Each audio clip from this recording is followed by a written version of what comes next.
Salam kerahiman. Hari ini adalah pertemuan ketiga di mana kita membahas sama-sama kata-kata Yesus, aku haus. Hari ini saya mau ajak Bapak Ibu untuk apa sih? Jiwa-jiwa yang bagaimana sih yang membuat Yesus senang, ya? Yesus senang dalam jiwa dengan iman yang hidup. Kita baca sama-sama dari 1420. Ketika aku membenamkan diri dalam doa, dalam roh aku dibawa ke kapel. Di sana aku melihat Tuhan Yesus bertahta dalam monstran. Pada tempat monstran itu berada, aku melihat wajah Tuhan yang mulia. Dan ia berkata kepadaku, apa yang engkau lihat secara nyata? Yesus bertahta dalam monstran. Dan terlihat wajah Yesus yang mulia.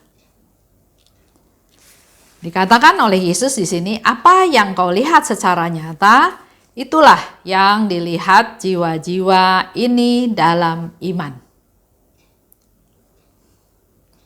Oh, betapa menyenangkan hatiku, iman mereka yang begitu teguh.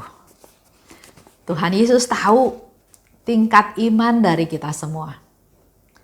Iman yang teguh, iman yang ragu-ragu, iman yang kalau lagi senang percaya Tuhan, tapi kalau lagi mengalami susah enggak percaya. Iman yang bagaimana? Kalau kita ingat tentang firman Tuhan ya, benih itu jatuh di tanah berbatu, di tanah tipis, di tanah bersemak duri, atau di tanah yang subur. Dan di sini dikatakan, betapa menyenangkan hatiku iman mereka yang begitu teguh. Maka kita perlu punya iman yang teguh untuk menyenangkan Tuhan. Meskipun tampaknya tidak ada tanda-tanda kehidupanku di dalam Hosti Kudus, engkau tahu bahwa pada kenyataannya aku hadir secara penuh dalam setiap dan masing-masing hosti.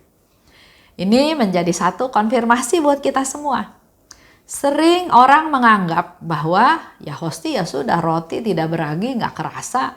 Sehingga ada ibu yang memberikan potongan hosti itu kepada anaknya yang merengek minta. Anaknya nangis, minta sesuatu yang mamahnya dapat. Karena mamahnya pikir daripada anaknya merengek terus, ya sudahlah saya kasih. Dia nggak tahu artinya hosti tersebut. Atau bahkan pernah ya di salah satu seminar dan ada misa kudus, kan seminar itu banyak sekali yang datang ya. Mungkin juga banyak juga bukan orang Katolik.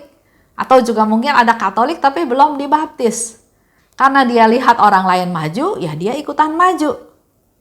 Tapi dari gerak-geriknya untungnya ketahuan. Dia terima, tapi dia nggak makan, dia bawa. Dia bawa, kita ikutin, terus kita tanya, kamu Katolik bukan? Bukan. Nah, hal-hal seperti itu mereka nggak tahu bahwa hosti itu benar-benar tubuh Kristus. Ada lagi sebagian orang ya yang menyamakan sama hosti di Katolik sama apa yang dibagikan di gereja Kristen lainnya. Beda. Pengertiannya beda sekali. Kalau mereka betul-betul hanya mengulang peristiwa tersebut. Sedangkan di Katolik, hosti itu betul-betul makanan, betul-betul tubuh Yesus. Dan di sini, Yesus memberikan konfirmasi. Meskipun tampaknya tak ada tanda-tanda kehidupanku di dalam hosti kudus. Ya, lingkaran kecil, roti tipis ya. Tapi engkau tahu. Nah, ini bicara tentang iman. Engkau tahu bahwa pada kenyataannya aku hadir secara penuh. Aku hadir secara penuh. Itu kenyataannya. Dalam setiap dan masing-masing hosti. Tetapi supaya aku dapat berkarya dalam jiwa, jiwa itu harus memiliki iman. Betapa menyenangkan hatiku iman yang hidup. Di sini jelas ya, Yesus mau memberitahu pada kita semua bahwa Yesus senang kalau kita punya iman yang hidup. Lanjut, Yesus katakan lagi, aku senang pada jiwa yang percaya. Itu ada di 1578. Kita baca ya. Yesus senang pada jiwa-jiwa yang percaya. Biarlah jiwa-jiwa yang sungguh mengusahakan kesempurnaan menyembah kerahimanku secara istimewa. Sebab rahmat berlimpah yang kuanugerahkan kepada mereka mengalir dari kerahimanku. Jadi dalam hal ini diperlukan jiwa-jiwa yang sungguh mengusahakan kesempurnaan menyembah kerahimanku. Yesus ingin jiwa-jiwa itu memang berusaha dengan sungguh-sungguh untuk mengusahakan kesempurnaan dalam menyembah kerahimanku secara istimewa.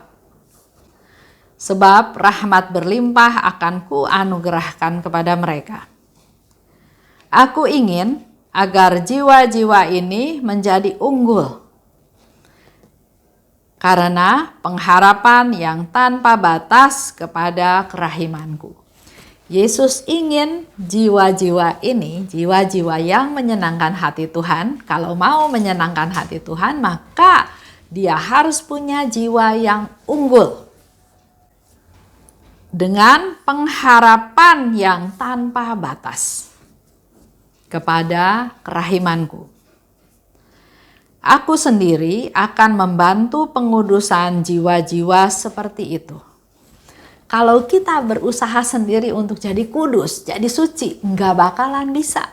Akan jatuh dan jatuh lagi dan akhirnya putus asa. Tapi di sini Yesus kasih tahu. Yesus memberikan solusinya sehingga dia katakan, aku sendiri akan membantu pengudusan jiwa-jiwa seperti itu. Bersandar pada Tuhan, andalkan Tuhan. Mohon kemampuan, mohon kekuatan, mohon penyertaan, mohon bimbingan dari Tuhan.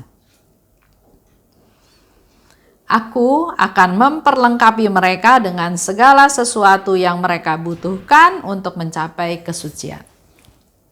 Ya. Yesus memberikan apa yang kita perlukan untuk mencapai kesucian tersebut. Misalnya, nggak sabaran atau suka ngomel. Lihat ini nggak beres, ngomel. Lihat itu nggak beres, ngomel. Nggak bisa kudus, nggak bisa suci. Ngomel itu otomatis sudah tidak puas dengan dengan sesuatu yang terjadi. Bisa omelin orangnya, bisa omelin dengan keadaannya. Nggak sesuai dengan harapan sehingga dia ngomel. Dia nggak merasa nyaman atau damai. Nah, kalau kita punya keinginan untuk menjadi kudus, maka Yesus akan memberikan apa yang kita perlukan untuk supaya kita bisa mencapai titik kekudusan tersebut. Dalam hati, misalnya tadi ya contoh, ruangan harus dibersihkan. Sudah dipesan ya, harus bersih. Tapi ternyata misalnya ART kita mengerjakannya nggak bersih. Yang kita lakukan kan ngomel. Gimana sih? Udah disuruh bersih, kok masih nggak bersih? Cuma kerja kayak gini aja kok nggak bisa bersih? Saya kan kasih waktu kamu sebebas-bebasnya, yang penting bersih, tapi kok nggak bersih? Nah, itu kan kenapa nggak bersih? Karena kita punya standar yang namanya bersih itu adalah segini. Sedangkan si ART itu mengerjakannya kurang. Sampai ke standar kita, maka kita ngomel. Tuhan memberikan cara supaya kita mampu untuk bisa mencapai titik kekudusan tersebut. Tuhan bisa aja memberi penghiburan kepada kita. Turunkan standarmu, karena standarmu ketinggian. Kenapa harus ngeributin yang bersih seperti itu? Ini kan bukan rumah sakit. Ini kan bukan tempat yang harus terisolasi. Ini rumah. Turunkan standarmu. Atau memberi penghiburan. Kenapa harus ngomel? Suruh dia kerjain lagi aja. Kalau dikerjakan 1 kali nggak bersih, 2 kali nggak bersih, 3 kali, 4 kali, lama-lama kan bisa jadi bersih. Beri kesempatan mereka untuk belajar. Beri mereka arahan. Yang namanya bersih, kata kita, adalah seperti ini. Supaya persepsinya sama. Dengan kejadian seperti itu, kita dilatih untuk menjadi lebih sabar. Kita diajar untuk mau menjadi pendidik. Mengajari mereka supaya mereka bisa bekerja dengan baik. Juga di samping itu, Tuhan memberikan lagi satu pandangan bahwa bukan itu yang paling penting. Bukan ruangan yang bersih, tapi hatimu yang bersih itu lebih penting. Nah, itu contoh-contoh seperti itu ya. Tuhan akan memperlengkapi mereka dengan segala sesuatu yang mereka butuhkan untuk mencapai kesucian. Rahmat kerahimanku hanya dapat diperoleh dengan menggunakan satu bejana, yaitu pengharapan. Jadi kalau kita mau rahmat kerahimannya Tuhan, kita harus punya pengharapan. Itu satu-satunya cara untuk kita mendapatkan rahmat kerahiman tersebut. Semakin besar pengharapan suatu jiwa, semakin banyak rahmat yang akan ia terima. Semakin besar pengharapan kita, maka semakin banyak yang akan kita terima. Sama seperti yang Yesus katakan pada Suster Faustina di nomor yang lain. Aku ingin memberi banyak karena aku punya banyak. Dan Yesus menjadi sedih kalau kamu cuma mintanya sedikit. Minta yang banyak. Begitu pula dalam bacaan ini. Kalau kamu punya pengharapan yang besar, maka semakin besar pengharapan suatu jiwa, semakin banyak rahmat yang akan ia terima. Jiwa-jiwa yang pengharapannya tanpa batas merupakan penghiburan yang paling besar bagiku. Sebab dengan demikian aku dapat melimpahkan seluruh kasanah rahmatku ke dalam diri mereka. Semakin besar kita minta, berharap pada Tuhan, semakin dia melimpahkan dan dia akan memberikan seluruh kasanah rahmatku pada diri mereka. Jadi Yesus itu rindu memberi kita banyak. Yang jadi masalah kan kita suka bilang, enggak Tuhan cukup ini aja. Contoh tadi ya, misalnya tentang rahmat pengampunan. Tuhan, mampukan saya Tuhan untuk bisa mengampuni dia. Terus sama Tuhan dikasih yang banyak. Nih ya, saya kasih kamu rahmat, kamu bisa mengampuni dia, kamu bisa mendoakan dia, kamu bisa menolong dia, kamu bisa memperhatikan dia, kamu bisa melindungi dia.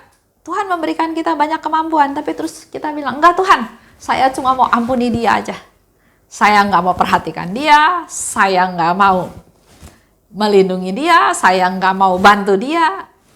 Artinya kan kita membatasi rahmat yang Tuhan kasih. Padahal mungkin Tuhan mau pakai kita sebagai alatnya untuk bisa menyalurkan kerahimannya kepada orang itu. Bukan hanya pengampunan yang Tuhan mau alirkan. Tapi ada rahmat-rahmat lainnya melalui kita. Tapi kita yang batasin diri. Nggak mau Tuhan. Saya nggak mau. Saya pun mengampuni bukan mengampuni karena betul-betul mengampuni. Saya cuma mau mengampuni daripada ada di pikiran saya, ganggu pikiran saya. Udahlah saya mau lupain. Saya lupain, saya ampuni. Lain loh. Melupakan belum tentu mengampuni. Nanti ya, lain kali itu kita bahas lagi. Aku bersuka cita bahwa mereka memintanya dalam jumlah banyak karena aku memang ingin sekali memberikan banyak rahmat, bahkan amat banyak. Itu yang Yesus bilang. Percaya, punya iman, punya pengharapan. Yesus mau kasih banyak dan Yesus senang kalau kita minta banyak. Sebaliknya, aku sangat sedih, kata Yesus, kalau jiwa-jiwa hanya meminta sedikit rahmat. Kalau mereka menyempitkan pintu hati mereka. Kalau kita mau minta banyak, pasti kan kita membuka hati kita, membuka selebar-lebarnya. Tuhan, kasih saya yang banyak, kasih apa aja Tuhan, saya mau ambil yang banyak. Tapi kalau tadi membatasi diri, seperti yang Yesus katakan, dia cuma buka pintu sedikit. Tuhan, saya cuma mau buka pintu sedikit. Rahmat pengampunan aja Tuhan, buat si A. Buat si B, si C, saya nggak mau Tuhan, saya rahmat pengampunan aja si A. Begitu saya dapat rahmat pengampunan, terus saya tutup. Itu menyedihkan Tuhan. Tanpa kita sadari ya, kita sering sekali mengatur Tuhan. Tuhan, kalau yang ini saya ampunilah Tuhan. Tapi yang itu enggak bisa Tuhan. Padahal Tuhan mau kasih rahmat, bisa mengampuni, itu rahmat yang berlimpah. Bahkan Tuhan katakan, kalau pengharapanmu besar, maka dia akan memberikan seluruh kasanah rahmat kepada kita. Lanjut ya. Yesus ingin pengudusan jiwa-jiwa. Yesus ingin kita semua punya tujuan, punya target untuk menjadi orang yang sehari lepas sehari menjadi semakin hari semakin kudus, mengarah kepada kekudusan. Oh Yesusku, aku tahu bahwa untuk menjadi berguna bagi jiwa, orang harus berusaha sungguh-sungguh untuk menjalin kesatuan seerat mungkin denganmu. Suster Faustina kasih tahu pada kita semua, kalau kita mau menjadi orang yang berguna, maka kita harus bersungguh-sungguh menjalin hubungan kesatuan dengan Tuhan. Karena satu kata yang diucapkan oleh jiwa yang bersatu dengan Allah menghasilkan lebih banyak kebaikan dalam jiwa-jiwa daripada diskusi dan khotbah yang disampaikan oleh jiwa yang tidak sempurna. Itu bisa baca di 1595. Jadi Suster Faustina, targetnya adalah pertama-tama bersatu dengan Allah. Kalau dia bersatu dengan Allah, maka satu kata aja dari apa yang diucapkannya dari jiwa yang bersatu dengan Allah akan menghasilkan lebih banyak kebaikan untuk jiwa-jiwa yang lain daripada khotbah dari orang atau dari jiwa yang gak sempurna. Cukup satu kata aja kalau kita bersatu erat dengan Tuhan. Itu sharing dari Suster Faustina, himbauan dari Suster Faustina buat kita semua untuk bisa menyenangkan Tuhan. Tadi kita sudah dengar ya, Tuhan Yesus senang kalau. Nah, Suster Faustina juga sharingkan, mari kita menjadi kudus, menjadi ke arah kekudusan, karena kalau kita kudus, kita bersatu dengan Tuhan, maka satu kata aja apa yang kita katakan itu lebih berguna buat jiwa-jiwa daripada khotbah dari jiwa yang tidak sempurna. Itu aja untuk hari ini. Kita akan ketemu lagi pertemuan minggu depan dari sisi Suster Faustina. Suster Faustina juga rindu akan jiwa-jiwa. Itu aja untuk hari ini. Salam kerahiman.